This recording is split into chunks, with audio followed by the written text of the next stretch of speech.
Welcome to the Genesis of the Doctor podcast, where we're taking a journey through the time and space of the history of Doctor Who. I'm Triss, And I'm Joy. and for today's episode, we're watching the 6th and 7th serials of Season 18 with The Keeper of Traken and Logopolis. And this is it. This is the end of the 4th Doctor. Yeah. We finally made it, like, a year later. I think it's 21 episodes of the Fourth Doctor we've done. That's so many. I believe it was November was the first one. Wow. November until August. That's so much. Yeah. So, first off, we've got the Keeper of Traken. And I vaguely knew going into this that Nyssa's father becomes the Master. That was, like, vaguely what I knew going in. I didn't realize he was, like, the temporary companion for the episode. Yeah. That was a bit surprising finding out that he's the Doctor's ally the entire episode.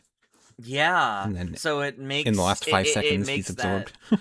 Yeah, it makes that, like, even more upsetting, honestly. Yeah. I was kind of expecting him to get, like, taken over, like, halfway through the story, but no, it's just, like, right at the end. I was waiting the whole time for, like, when he's gonna, like, sacrifice himself for the Doctor or something, and then that's gonna make him get turned into the Master, but, no, he was, like, a faithful ally and friend the whole time, only to then get killed and taken over. And, like, as you mentioned, like, the very last few seconds is, like, the stinger, basically. Which is, I think, a bit quieter than it deserved. I think it deserves to have a bit more of a focus in, like, the climax of the episode. Yeah. But, apparently, tragic. Apparently the story is that this episode didn't have the Master in it at first, and then John Nathan Turner wanted to bring the Master back, so he just told them to throw him in there. Okay. And then they knew... Why not? They knew they wanted Anthony Ainley to play him, so he had to become the Master at some point. So it just kind of was thrown in there last minute. And the writer was on vacation when they decided that, so he had to, like, come back, and then when he came back, they were like, hey, we need you to, like, completely rewrite this. Oh, God. So, yeah. How close to it being filmed and produced was that? I'm not too sure. But yeah, it was like he was on vacation in Greece, and they couldn't get in touch with him. And then when he came back from Greece, they were like, hey, we're throwing the Master into this story, okay? I like that Tree Mouse is an anagram of Master. So, like, you can kind of see it coming in a way. But there's a lot of little things in this story that I thought were really neat. Easily the strongest Adric story so far. But maybe that's because it's not also with Romana, or, like, having to share the spotlight quite as much. But yeah. It's a bit funny to me that, like, they wrote Romana off and K9 off, and then basically Adric is just doing what Romana would have done, and then Nyssa has a gun that basically does what K9 would be doing. Yeah, I was thinking about that. The roles of the characters feel like they just shifted to compensate rather than filling new roles so far. It's a little strange to me that they kind of had this whole big focus for Romana leaving, and then they made Adric step up to fill the same role, making it on one hand, it makes his character better because he's actually doing more and not just whining and complaining the whole time while claiming to be a genius. He's actually doing smart things now. But on the other hand, it does feel, I guess the best way to put it is, a little disappointing that Romana being a Time Lord didn't really matter. Because the next person right after her is able to do almost the exact same things just as well. And the Doctor just completely shows him how to work the TARDIS off screen. He's just completely familiar with the TARDIS in these two series. Yeah, he's like a master at working the TARDIS now. That also comes. Yeah, I was gonna say that comes up even more in the next story, but it's a bit bizarre. It makes me feel like there's a lot of implied time between these two stories. or sorry, between this one and the previous story. Yeah. But I there know there really has been isn't. Big Finish that I think there's Big Finish stories with the Fourth Doctor and Adric, so I assume there's probably some stories in Okay. there. Okay. Yeah, like it definitely doesn't feel like it picks up right after. Like these two stories lead Yeah. right into each other. But Warrior's Gate to this, it does kind of feel like there was a bit of time. So I feel like I don't know. I feel like I would have liked to see Adric steadily learning how to work the TARDIS a bit more. Yeah. I guess that's just a way they want to show that he's a mathematical genius, is that he can just do it easily, I guess. I guess But it's so. definitely I not guess much of so. an arc. It just starts happening. Mm-hmm. I will How say did I we really feel? liked Oh, you go on. I liked Geoffrey Beevers as the master. He did a great job. I think Like so. the Yeah. voice is so good, and then even when you see him like briefly interacting with the Doctor, he was so creepy, Yeah. and I really liked it. Yeah. No, this Decayed Master was quite good actually. It's definitely also nice that like last time it was a different actor last time, but it also like the mask was just so limiting, and then this time the mask Yeah. is not nearly as bad There was a lot more because the mask, expressions that could be had with this one. There was a lot more facial the, acting going on. yeah, the last one had like fake eyes on it and everything, so like you couldn't even really do much. The last one was so creepy because it looked like a Halloween prop. This one Yeah, looks like a good costume. yeah. This one's just makeup, I believe. I don't think there is like a mask part of it. It's Mm-hmm. just makeup on his face. Wow. And I find it so So funny when like when the doctor meets up with the master, and then the master is like eyeing him up and everything, and it's like, oh, there's like something between them here. He's like, oh, I a really little want your body. bit. And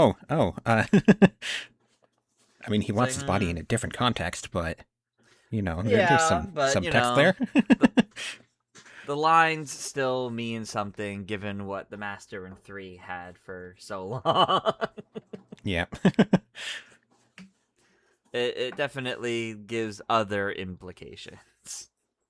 yeah, But the Master was not the only threat here. I mean, there was everything going on with Cassia and Melkur, which I felt yeah. was very strange, to be honest. Yeah. I think Cassia could have been a more interesting character, but then she's just basically just doing what she's being told to do without even thinking about it for the most part. Yeah. She's Like like they kind of, she's not even like possessed. She or like not even mind controlled even. She's like empowered and like religiously obsessed. yeah. And like they imply that she starts doing this because she wants to save Tremas from becoming the next keeper, and then like that kind of just gets dropped like an episode later. Because then She's they just kind of, decide, "Oh, she's going to become keeper." It's like, but isn't that the same problem? Wasn't the whole thing that you love your husband, you love Tremez, and you want him safe from whatever's about to go on? and then she starts telling everybody that Tremas is evil, and like, yeah, I mean, you're kind of ruining your marriage anyways.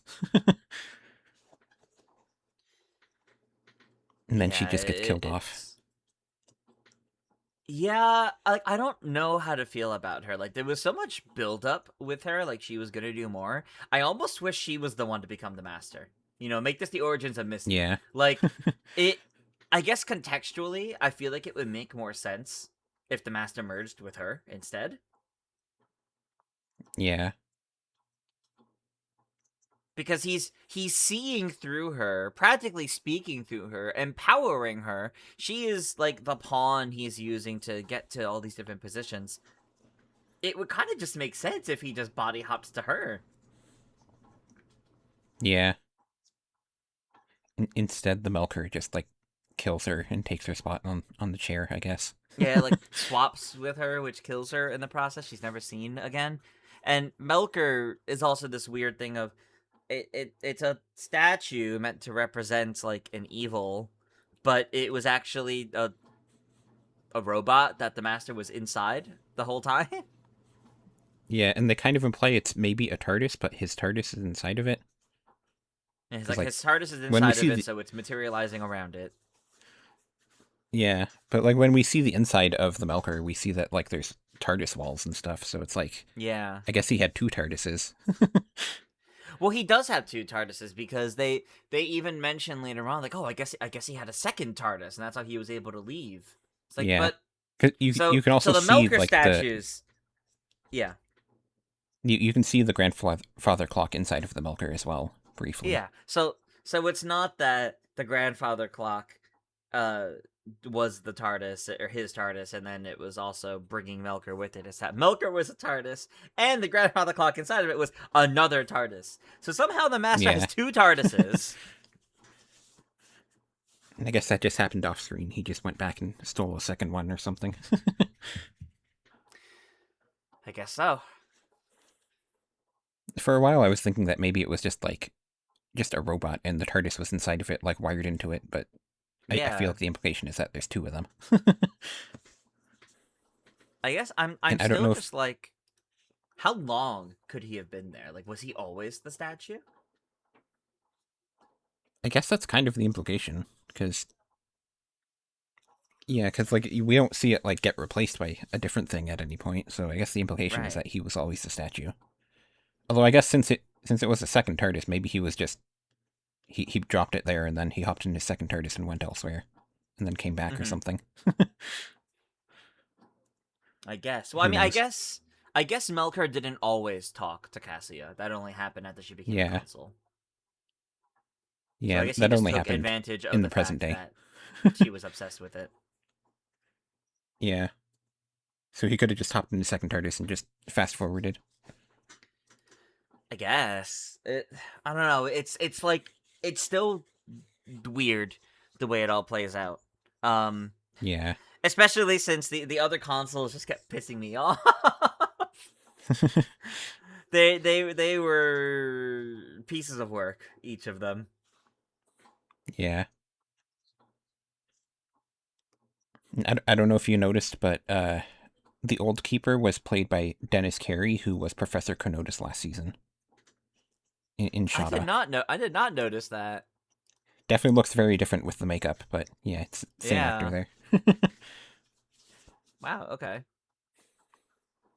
And they used one of his lines from this in the animation where he said well guessed doctor, and that was what they used for his Oh reveal yeah, in Shada he did say that. because he was supposed to have other lines there and he was dead by then, so they just used Yeah. his line from here. The Keeper in general was also very strange. Like, Yeah. not even just the old Keeper, but like the role of the Keeper and how they were getting a new one in. Like the role played is very strange, and I think it's mostly explained well, but I feel like it's still missing some key details as to like why it's as necessary as it is, why it has to play out this way. Yeah. Yeah. It's definitely not like the best established aspects of the Mm-hmm. story. They do an okay job, but yeah. Mm-hmm. And then there's also And just then like of the course, mm-hmm. the doctor implies at the beginning that like everybody on this planet is super good and they all love each other and that's why this empire is so strong. And then we get there and like not really.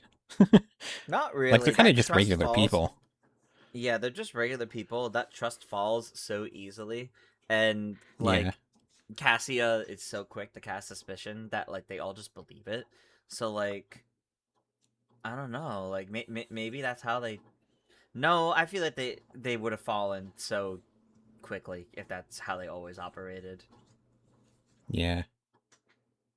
And they say that like, if evil things come here, they become better and then like Hmm. I don't think the people here are that good. Especially since like Neiman was already like so easily like blackmailed, or not blackmailed, Like he was so easy to wrap around anyone's finger as long as there was like money involved.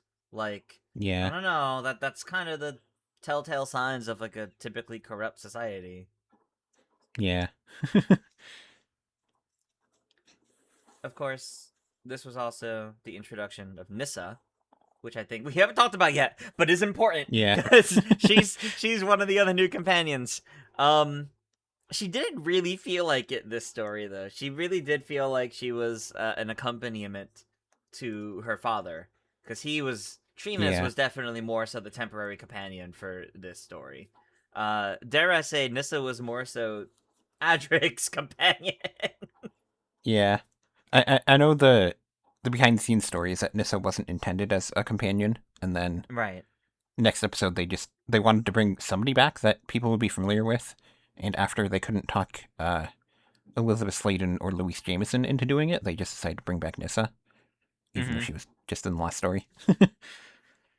So yeah, when they were writing this, she wasn't intended to stick around, which is why she didn't. And then Yeah. they just liked the character, I guess, so they brought her back. I Yeah. definitely think she, We'll come to her coming back when we get to the next story. But yeah, continue. yeah, she's good with Adric in this. I would say like their dynamic is She is. very nice. They do have a nice dynamic, and I like that she's also very smart, like him, but in different ways. It's like she's also good with Yeah, technology, and that's like demonstrated immediately. yeah, But also her commitment to her father and also believing the doctor, I think, was also very strong. yeah, Her outfit's a bit silly though, but yeah. And unfortunately, they kind of just keep that outfit for the whole time she's on the show. I know they give her pants instead of a skirt at some point, but I think the skirt comes back later. I'm not okay, too sure, but she's more that's or less just wearing that silly. same outfit. That's pretty silly. I think she might have like one or two other costumes briefly, but this is her main costume. Mm-hmm. Okay, fair enough. Yeah, I definitely enjoyed her in this story, and it was nice for Adric to have somebody to talk to because he was not with the doctor for most of it. Yeah, it's true. And someone who also got to experience everything going on, get into the TARDIS, like someone getting to experience this life, but not necessarily with the Doctor. We haven't had that very much. Yeah, Most of the time, someone gets dragged into this life, it's directly alongside the Doctor. But for her, it was pretty much almost exclusively through Adric. yeah. It is very funny to me though in this story that they just gave her a stun gun that looks exactly like K9's laser.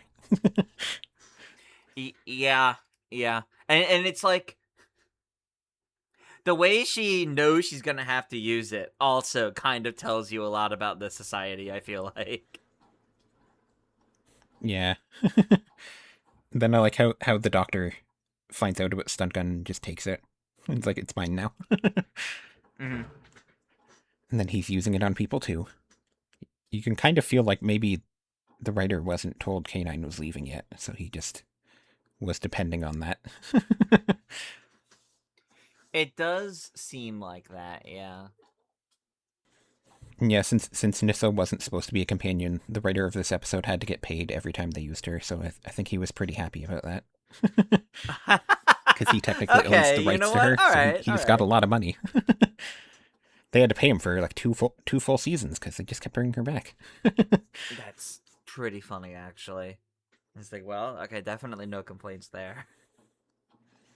It's like the person that wrote Lethbridge Stewart's first episode, and then they just decided Yeah. to bring him back a season later, and then he became like one of the main characters for. And it was just okay, cool. I just get a lot of money from this. Does it still work like that, or is that only how it was in the classics? I think in modern Who they started doing it differently, but for all of classic Who, that's how it was working. So it means that must be a hang up for any time they want to bring back anyone from the classics. They have to Yeah, work with the original writers or their estate to pay yeah. them or get permission. It's As long as if you were a freelance writer in Classic Who, you would typically get to retain the rights. So like Okay. the producers, when they came up with characters, then it's different. The Right. BBC just owns those ones. So like Tegan and Adric are just Oh. the BBC's characters, but Nyssa isn't. Right. Okay, I see. That's why, like, the Master was created by the showrunners, so they can just bring back the Master. They don't have to worry about that one. Okay, that makes sense. Yeah, I quite enjoyed both of these stories. Yeah, I was gonna say, yeah. Overall, the Keeper of Traken, I thought was a fun story. I did enjoy it. I would have liked some of the tech explained a little bit better, especially like the role of the Keeper, and I think Cassia could have been handled better. But it was overall a fun series of episodes. Yeah. I also really loved the pun at the end when they're talking about, like, I forget exactly what they were talking about, but it was like doing calculations for the TARDIS, and then the Doctor says, "This type's not really my forte," and it's because it's a Type 40. Yeah, it's a Type 40 TARDIS. It's a fun pun. yeah, that is a good pun. But that also is how we directly lead into Logopolis. I will also say that the Keeper of Traken is the final story ever to not have any humans in it. Because technically nobody in this episode is a human. Oh, I guess that's true, yeah. And then I think there's just always a human companion, so... Yeah. Yeah. There is always at least one human every other episode. Okay, yeah. But yeah, then we can move on to Logopolis.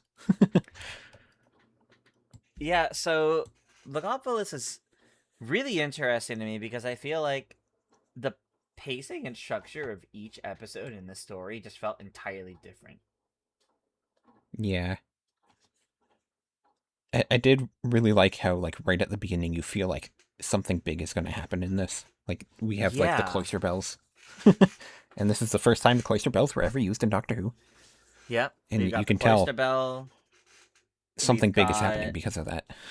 We've got a lot more interior of the TARDIS than we've seen before. Yeah. I wish they would do that in Modern Who, but I guess they just don't want to have to build the sets for it. I guess. I do want to be able to explore the TARDIS more. It's sad that we don't get to. It's very rare that we get to.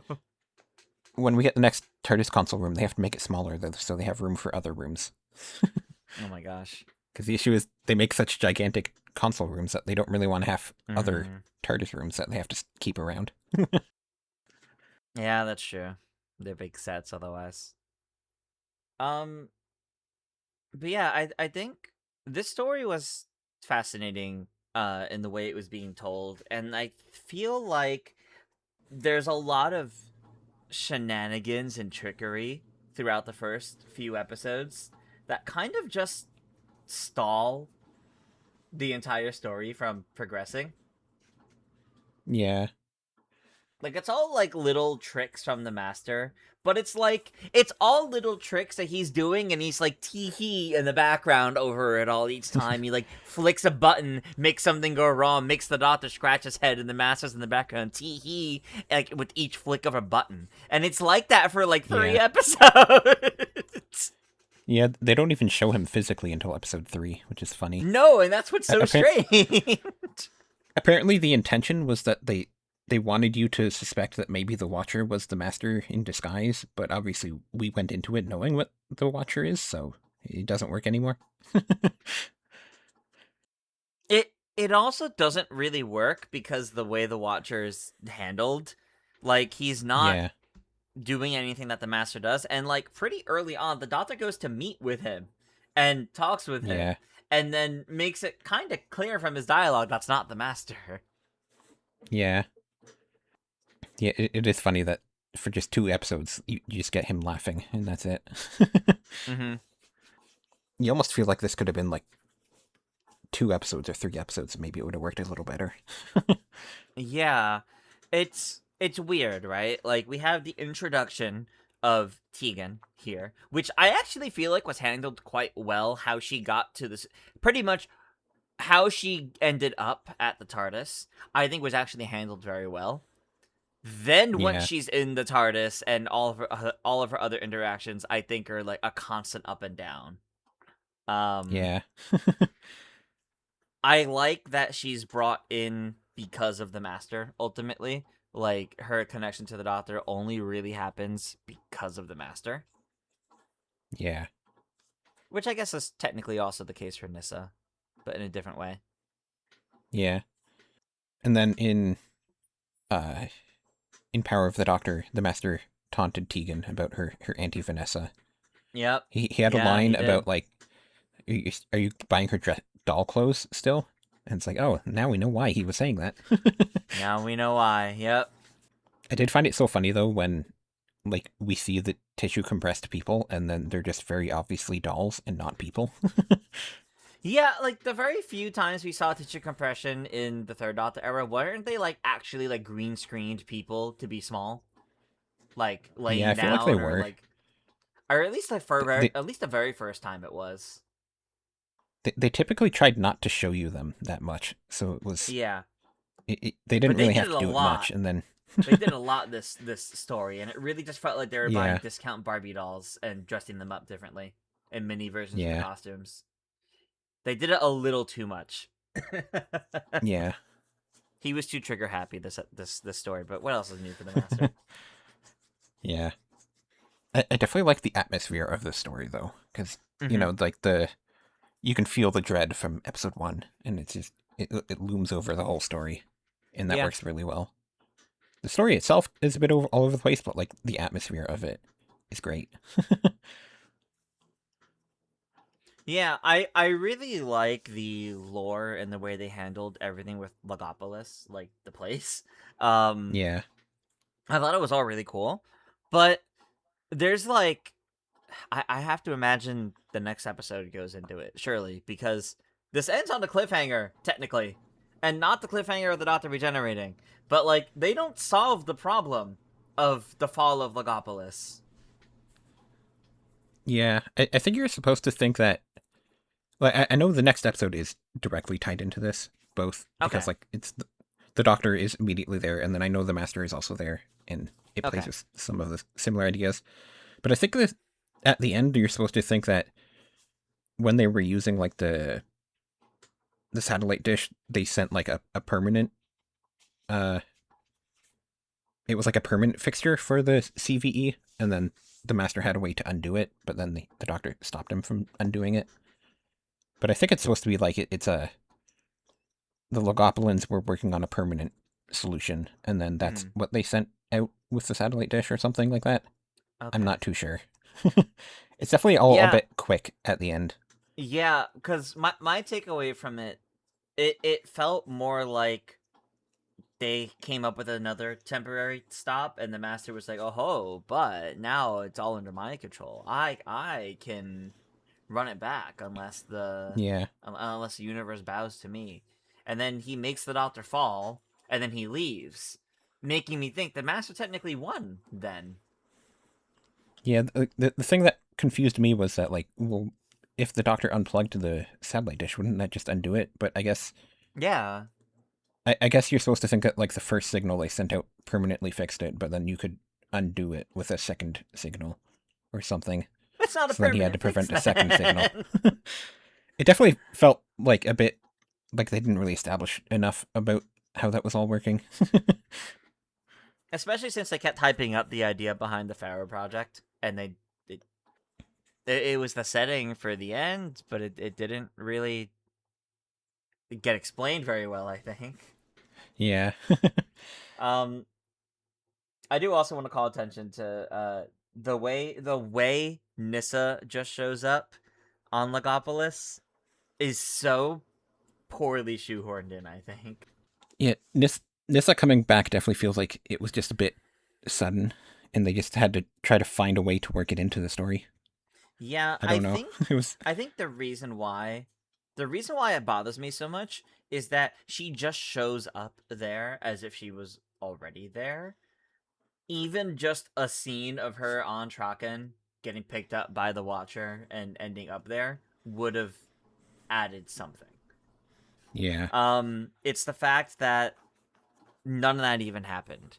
it makes it messy, I guess. I don't know. You could have you could have had, especially since like the master clearly wanted her there. You could have said the master, like she came here with her father or something, but he's acting so strange or something. Yeah. Like even that I think would have worked. If they got to go through with bringing any other character back, like we were talking about them wanting to try and do, they it could have been another case of the master kidnapping them and bringing them here. Like, I Yeah. feel like that makes a lot more sense than suddenly they turn around and she's already over here. Yeah. And then they like, even the destruction of Traken is like a single scene, and then they just move on from it.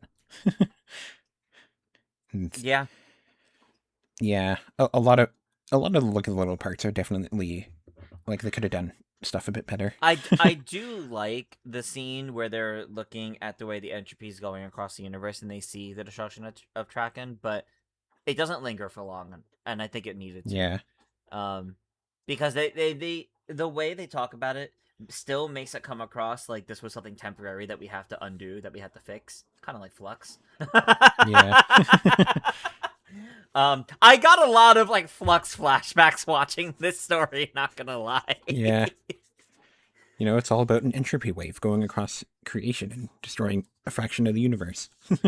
That you can stop or undo, allegedly. So, you know.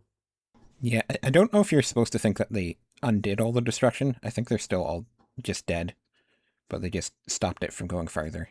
Mm-hmm. Is, I think, the implication here.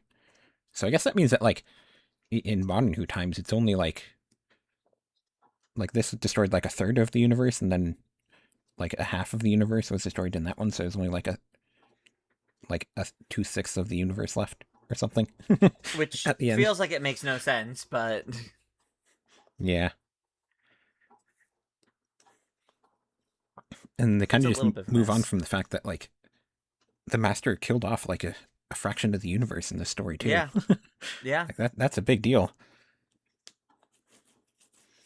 Granted, it wasn't his intent, because he didn't know what would have happened with what he did with Logopolis. But yeah, the doctor really didn't like drill that into him very much, I feel like.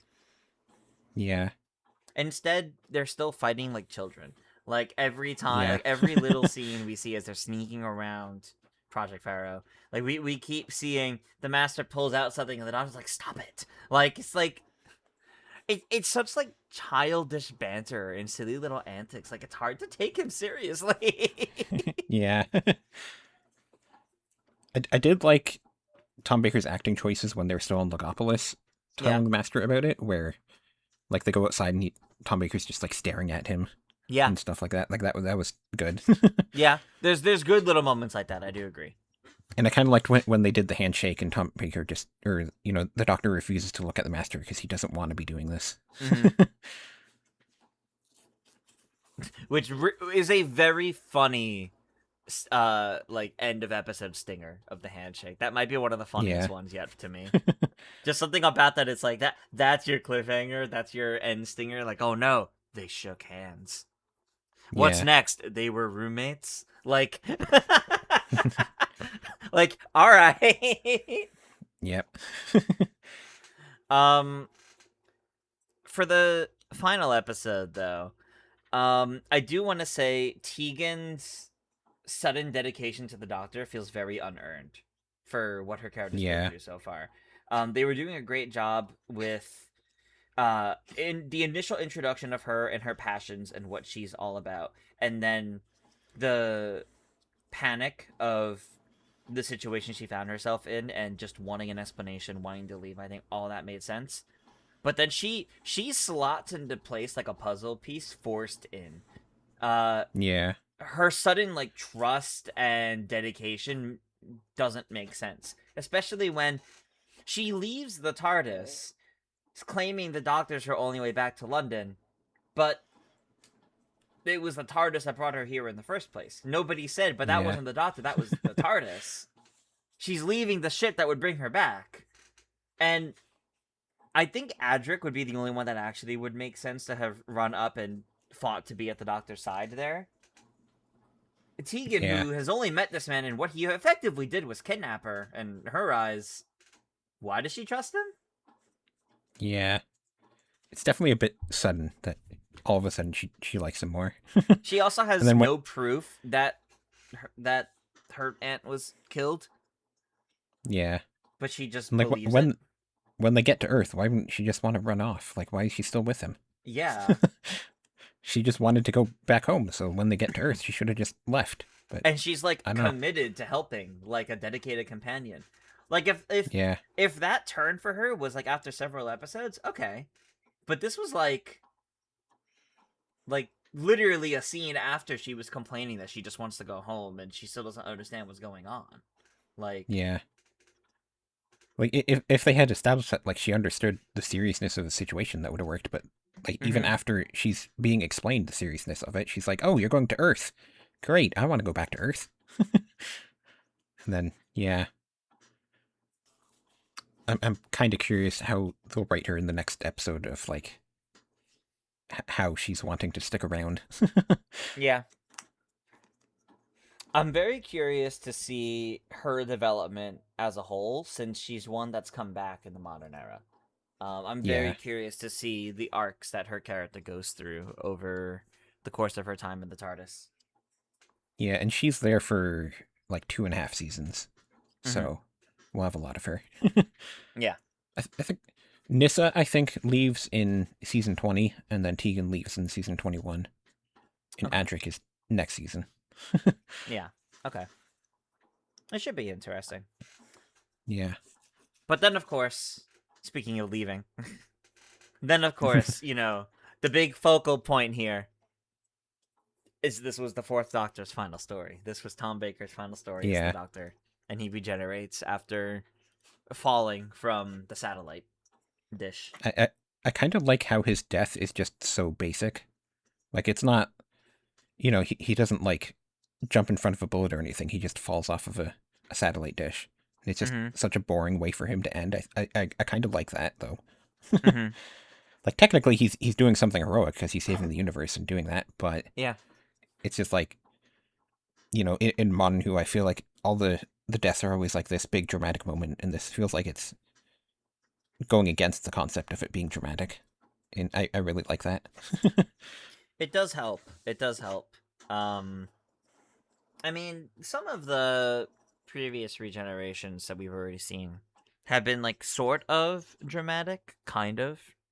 Um, but this did feel in line with the kind of circumstances behind regeneration that we've seen so far. Um, but I thought it was honestly like a really good story for this Doctor, and since he sees the Watcher very early on, it's like he knows what he's getting into. He knows he's going to be Yeah. regenerating. It's a weird case with like the Watcher is like a ghostly spirit watching over him, haha, and like for some reason I think it's Nyssa who goes, "Oh, he was the Doctor all along." Like, does that get explained at all? It's Yeah. kind of weird. I This think weird the cocoon intention state. the intention is supposed to be that he's like a future incarnation of the Doctor, where like if this story didn't go well, then the entropy wave would destroy more of the universe, and then he would look like that or something. And then Oh. so the Watcher is here to prevent it from going wrong or something like that. Oh. So he's sort of like the Fifth Doctor, just already here early, but he's like a different version of the Fifth Doctor. So he But merges then, with him because effectively as the fading out of existence because they averted that timeline.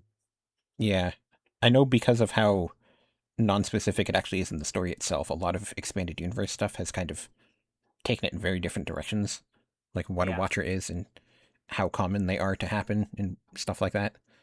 But Yeah, because yeah, that's strange, to be honest.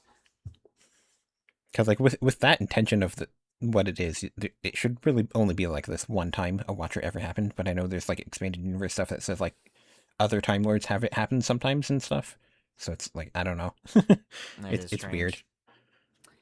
But yeah, the Doctor has regenerated, and that closes out Logopolis, which means we gotta look back on not only this season, but look back on the Fourth Doctor. I did also like how like right before he's regenerating, we see like all of his iconic enemies Yes. But it's funny that it's like all the iconic ones and then also the pirate plane captain. And like, I mean, I like that episode, but he's kind of a weird one to include in there. A little bit. You know, it's the Daleks and the Cyberman and Davros and then the pirate planet captain. It is a bit And then strange for sure. and then there's all of his companions when he's lying on the ground as well. I do love when he gets moments like that, thinking back on everyone. Like 12 had that, so I did like that scene. And then yeah, a funny detail is that, if you notice, Peter Davison had brown hair in this. Yeah, he dyes his hair blonde before he comes back next season, though. Oh, so he only has brown hair in this one scene, and then he just has blonde hair next time we see him. And next time we see him, it's like 5 seconds after this. So his hair just took a while to change color, I guess. that's pretty funny, actually. Because like they pick up right from here, and like the next story starts with like him trying to get back to the TARDIS. So he's just blonde next time we see him. Because apparently he dyed his hair because he wanted to look a bit more different from Tom Baker, and Tom Baker had brown hair, so okay, he wanted to be blonde. Sure thing. I don't know if it was his decision or the producer. I don't know, but like that was the idea, was that they wanted him to look a bit more different. I mean, that's okay. It's just kind of silly. Yeah, and as I mentioned, John Nathan Turner was trying to get Sarah Jane or Leela in the story. Elizabeth Sladen didn't want to do it because she didn't want to be a companion again, so they talked her into trying to do a spin-off with her, and then it didn't go anywhere. And then not this time. Louise Jameson was interested in doing it, but then when John Nathan Turner said, we're going to bring back for this story and then the entire next season, she's like, oh, I don't want to be there that long. She would have been there for like 2 or 3 stories, but not an entire season. And so then they just had Tegan and Nyssa instead. I see. I feel like fair, I suppose. It's kind of a shame we didn't get either of them, though, because it would have been cool to see one of them back. But yeah, it definitely would have been nice to get either one of them back, even if it was just for the one story. Yeah. I understand it being, going back to being the companion is a bit much, though. Yeah. That's a big ask. But yeah, I think season 18 as a whole, I really enjoyed most of it. Yeah. The first 2 stories were definitely not the greatest, but then after that, I think it has an interesting element in this season where slowly over the course of the season, they write out everything from like the last season, essentially. They it's like season 7 with Modern Who, where, you get rid of the companions at the halfway point, you introduce new companions in the middle of it as well, and then yeah, that's true. You're slowly undoing the era of this current Doctor. And I think that's an interesting thing, instead of just like everybody leaves in the final episode or something like that. Right. You're easing into a new era. Yeah. I really liked that vibe here. Yeah. It was very like steady all the way through. No, I really liked this season. I don't know where I would rate it compared to other seasons, to be honest, but I don't think there was anything in here that was like anything I would say was bad. And I feel like for the most part, it steadily kept going up and getting better. Yeah. The first 2 stories were just okay, I would say. And then after that, they've been pretty good. Yeah. I also like that there's, a continuing plot thread throughout most of it. Yeah. Which you don't really get a lot of in Classic Who, so it's kind of nice when it does happen. And I mean, we've had Tom Baker as the Doctor since what, season 12? 11? 12, I think, right? Yeah, it was 12. Yeah. So seasons 12, 13, 14, 15, 16, 17, and 18. Yeah. That's so many seasons as one Doctor. He's by far the longest Doctor. Mm-hmm. 3rd Doctor had 5 seasons, and then 4th had 7. I don't think anybody else has ever gone more than 3. Well, I guess technically some Modern Who ones have been 3.5. It's been a little awkward for some of them, but yeah. And, in terms of, like, real lifetime spent as the Doctor as well, like... Yeah, I guess technically the 8th Doctor would be the longest, because he was technically the incumbent Doctor for 9 years. That's true.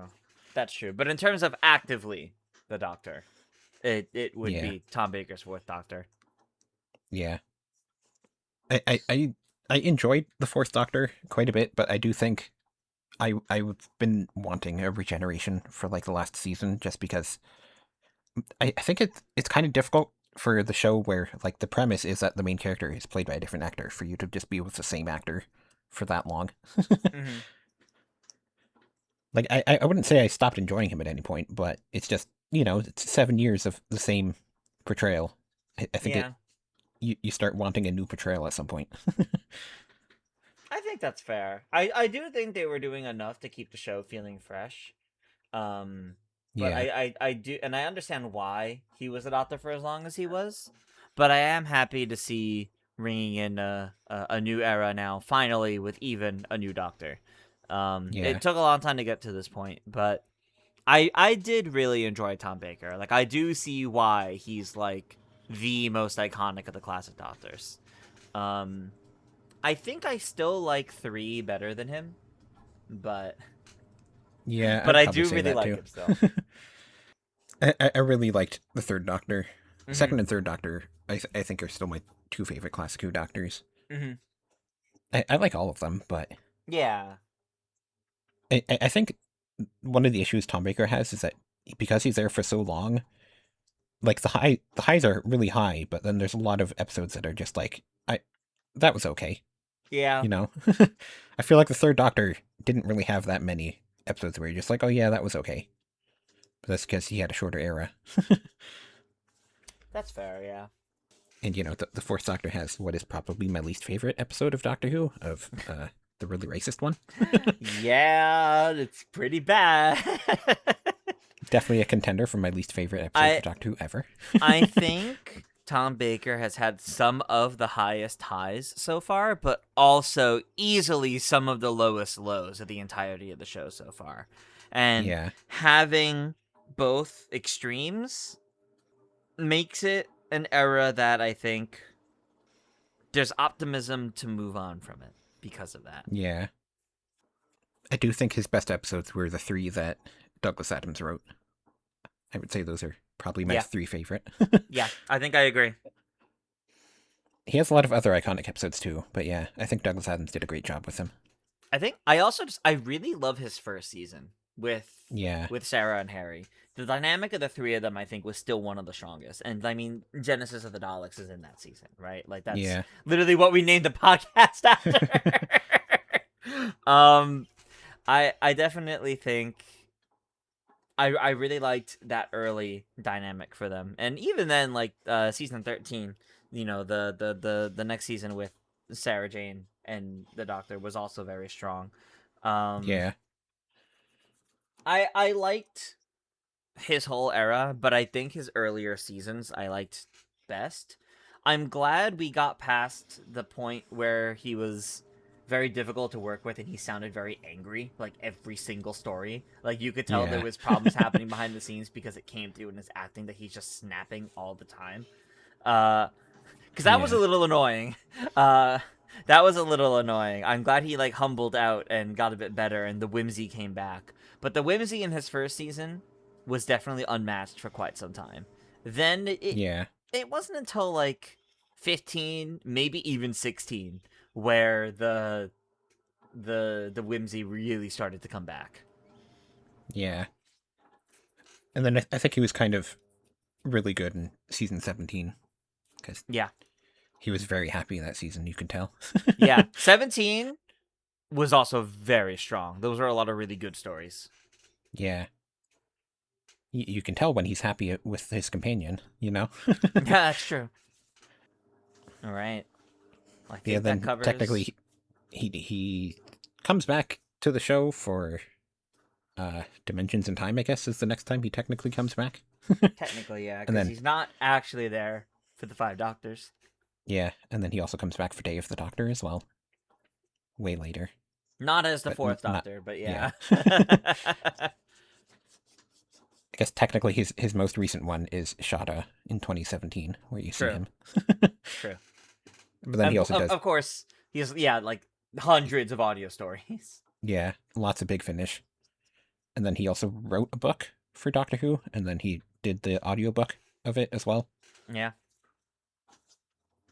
He's done a lot. Yeah. On one hand, I'll miss him, but I'm also just, I've been itching for a new Doctor for like last season. I 100% agree there. I 100% agree there. He was great, but I am happy to see what's next. Yeah.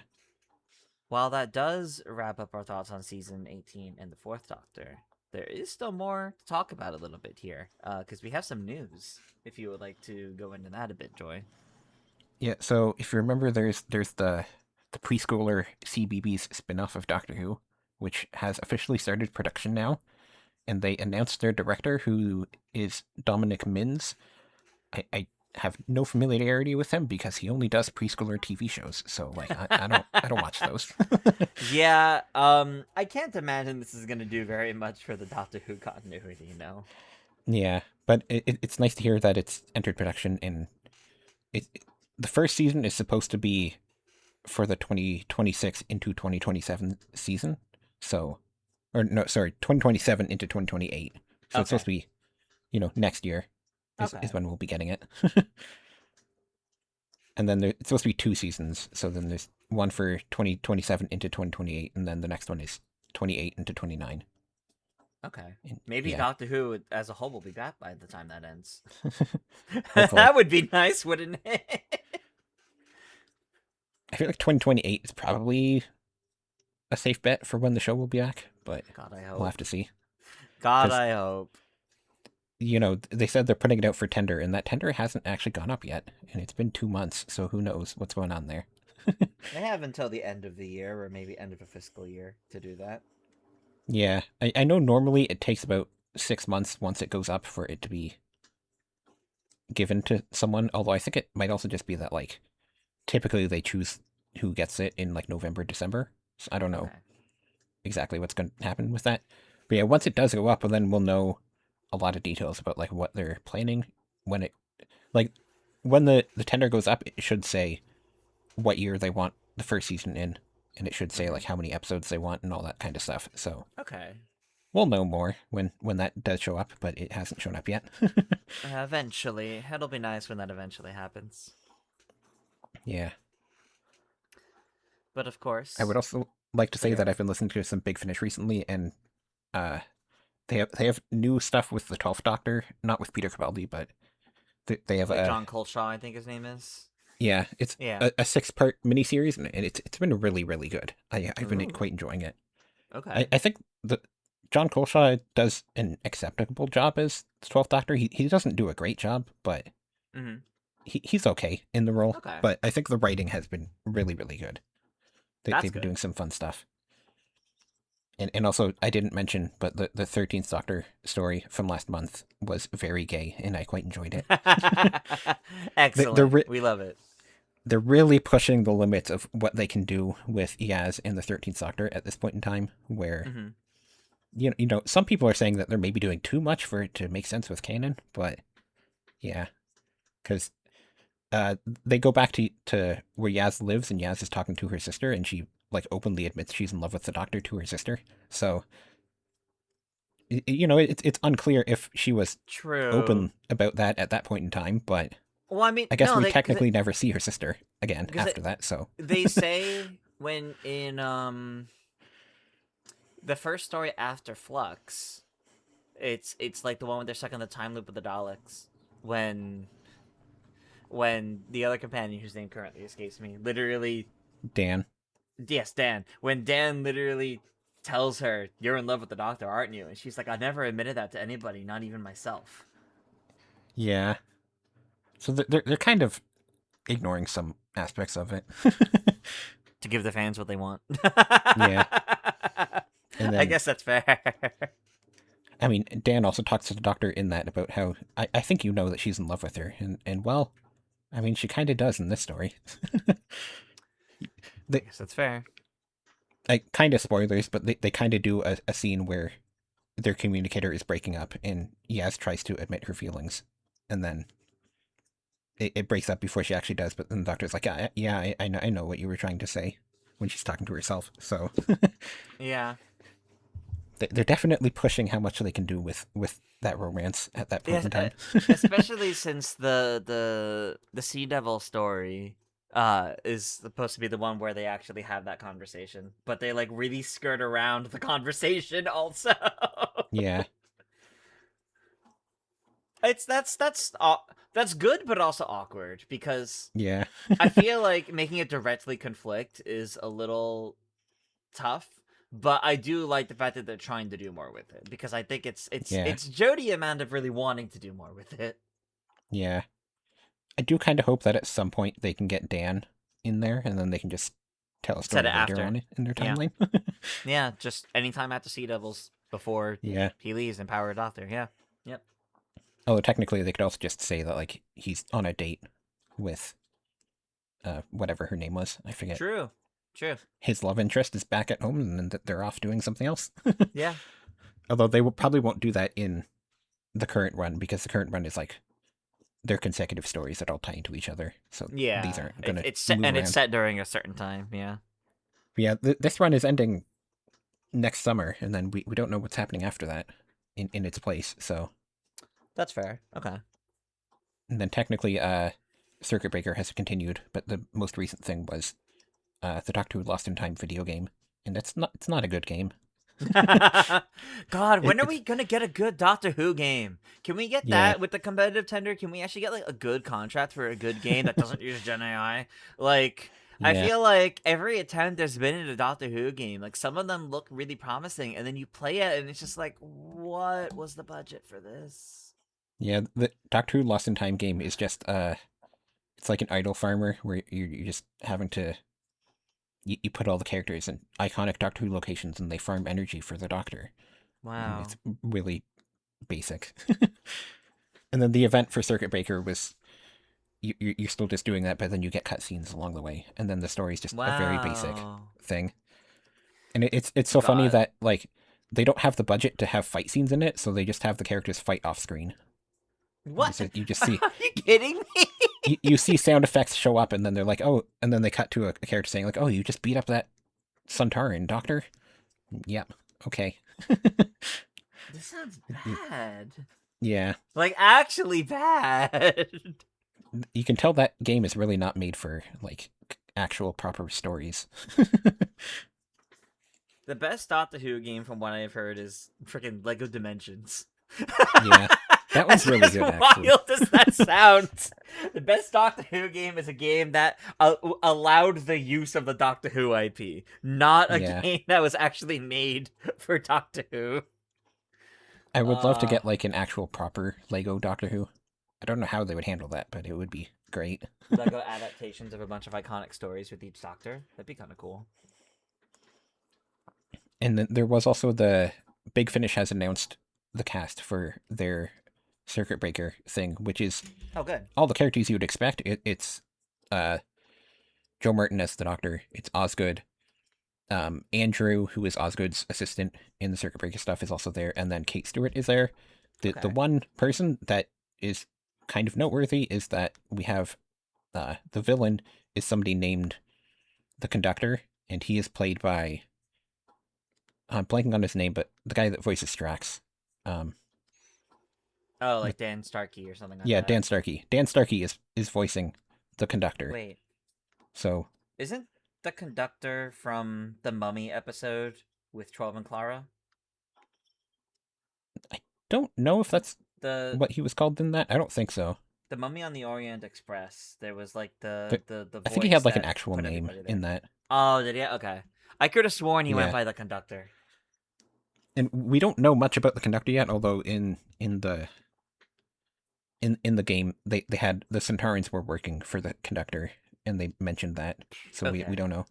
And I mean, it's Dan Starkey voicing the character, so there's a strong possibility it's a Centauran. Although he does do other voices for Big Finish, so yeah, I guess we'll see.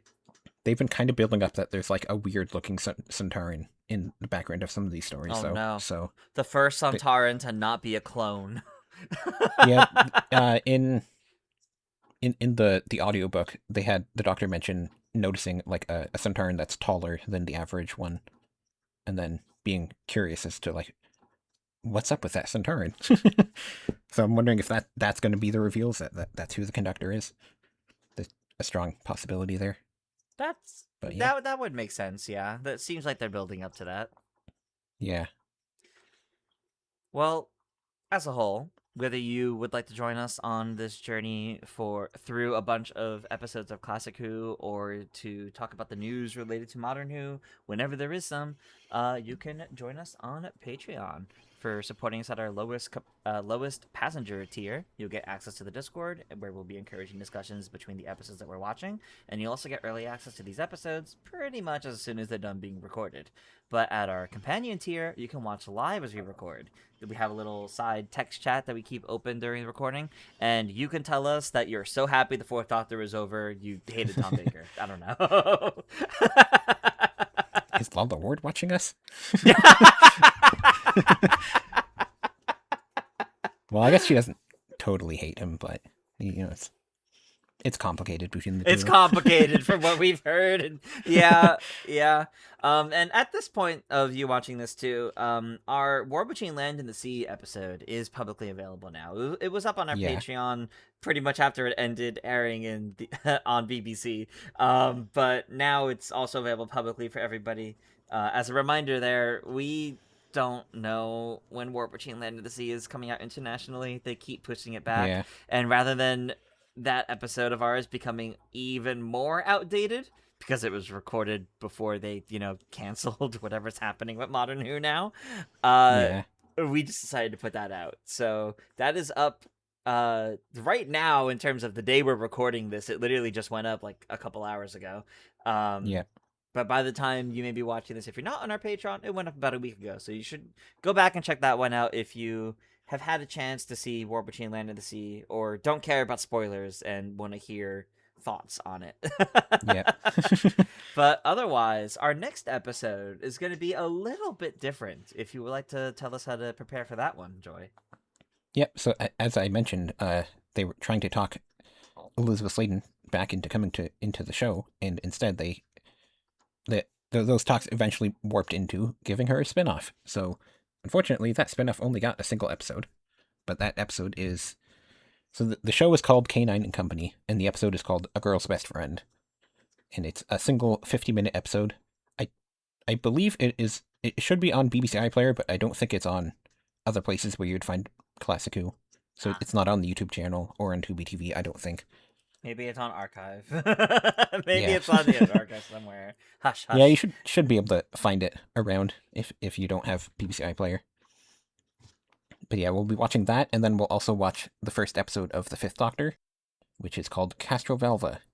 And yeah, like I said, that kind of directly ties into what we just watched here. So maybe we'll get some explanation to what we're still missing. Yeah. I know it's obviously, it's going to have the Doctor recovering from the regeneration. And then I know the Master is also in it. And some of the similar ideas from this story come back. I don't know how much of it does, but yeah. I know the behind-the-scenes story is that there was originally a different story that was supposed to go in there, and then that story fell through, so they had to hastily write this one. So I don't know how much it really ties into this, but yeah. Okay. I guess we'll find out. Yeah, because there was supposed to be a different story, and then next season they filmed it like out of order because the first story was just not working.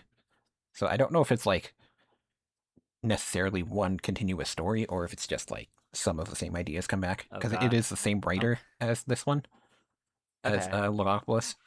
So I think he just kind of brings back similar ideas, but I don't know if it's like explaining anything. I'm a little worried it's going to be messy, but we'll see. Yeah, and the writer is Christopher Bidmead, who was the script editor for this season, but then he leaves after that. Oh, okay. I forget what the name of the next script editor is, but yeah. I know he left because all right. I think it was Warriors Gate, or it was Warriors Gate had like complicated production stuff behind the scenes, and that's why Christopher Bidmead decided to leave. Oof. All right. Well, as a reminder, You can make sure to watch Canine and Company, A Girl's Best Friend, and Castrovalva before our next episode. The former you can find on the BBC iPlayer, but everything else you can find on the Doctor Who Classic YouTube channel or Tubi TV. And if you support us on Patreon for just $1 a month, you'll gain access to our Discord and early access to these episodes. I've been Tris. You can find me at Toontris. And I've been Joy. You can find me at Joy Content. And we'll see you all next time. Bye. Bye.